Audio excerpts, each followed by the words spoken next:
How about the acolytes here having a little confrontation? Jimmy Corderas is our referee. They're cutting a promo back and forth. Cactus Jack would have won that Midian and Viscera match. It goes 4 minutes and 35 seconds. Meltzer would say it wasn't as good as Jack's mobility is way down because of his knee problems, but Jack can do no wrong these days. He's just over like Rover. It is kind of funny to see as he came to the ring, he was throwing basketballs. Like he came to a hardcore match with basketballs to throw at Midian. Midian tried to attack him with a sterling silver tray. And Viscera had a video from Bruce. And we got Bruce out there running to retrieve the balls because they were about to go into the crowd.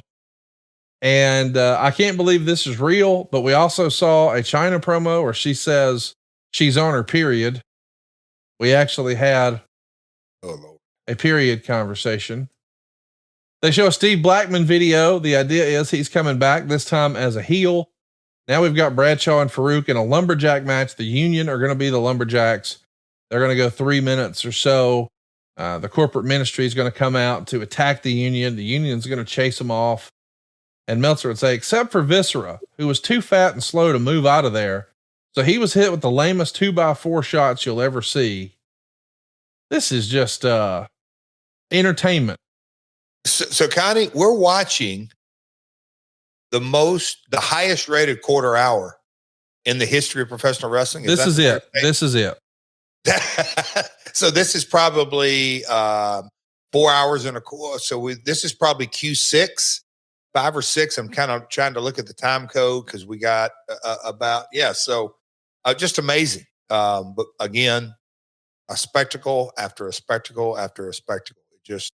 It rolls. And look, you never know what's going on the other channel. Like, did one basketball game end and another one start? So you got a bump in viewers there, or was there a TV show on the other networks that went off? Or just it's kind of amazing when you just see fluctuations. You want to ask yourself, now, why was this quarter hour? Well, let me give you some context. The Hawks beat the Pistons by 20, 89-69. So that game was a blowout. So when you know it's well in hand and the Hawks have it, maybe you switch over and you see what's going on with wrestling. The other matchup was the Suns, who, in this era had a lot of star power, taking on the Trailblazers. So it's 110-99 there as a finish. Portland's going to go up 2-0. Atlanta's up 2-0 in the series. So that's what they're sort of head to head with here on TBS. Amazing. Or TNT rather. I love digging into these numbers, and you're still going to just rain on my boys, the Main Street Posse. Just give them their flowers today, Connie. Come on. In real life, Pete Gass is one of the coolest guys I've met in wrestling. Really think a lot of him. And listen, they were put in a great spot, and it was a fun, silly gimmick, but they had their place on the show for sure. We got some questions. Let's hit some fan questions here. Bryant wants to know, how nervous was Deborah to actually get in the ring and wrestle? What advice would you give her when she did get in the ring?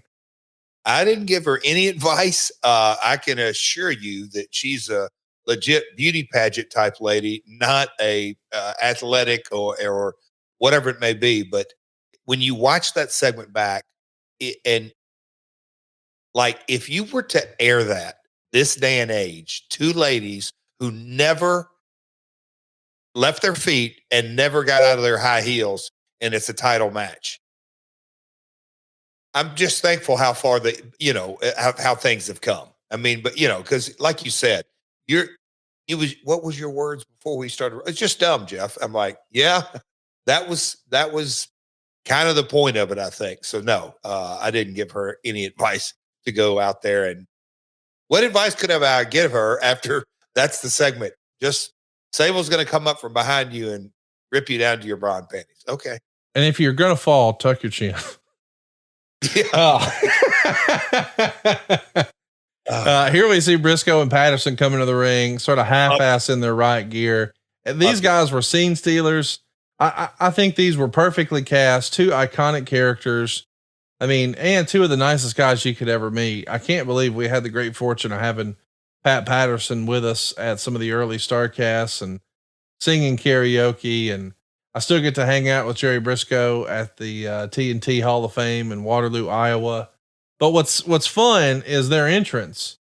They're going to come out here in helmets and they're going to tear their t-shirts off, and they're going to be coming out to Hulk Hogan's theme song, Real American, from back in the day.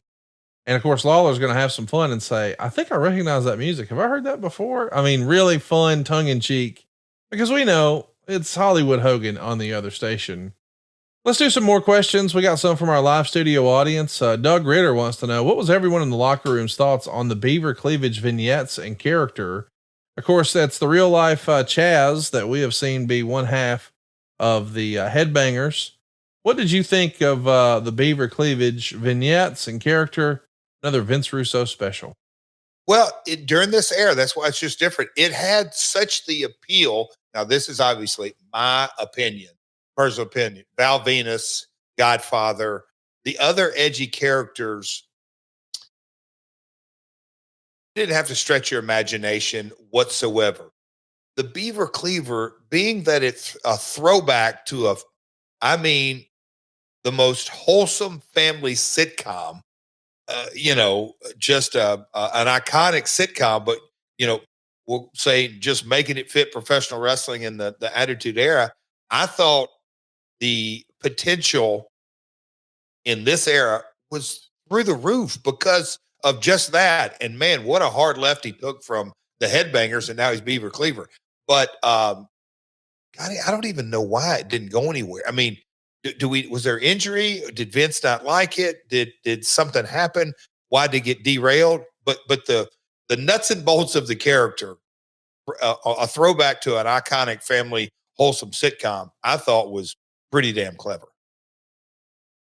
Well, here we go. The match has started.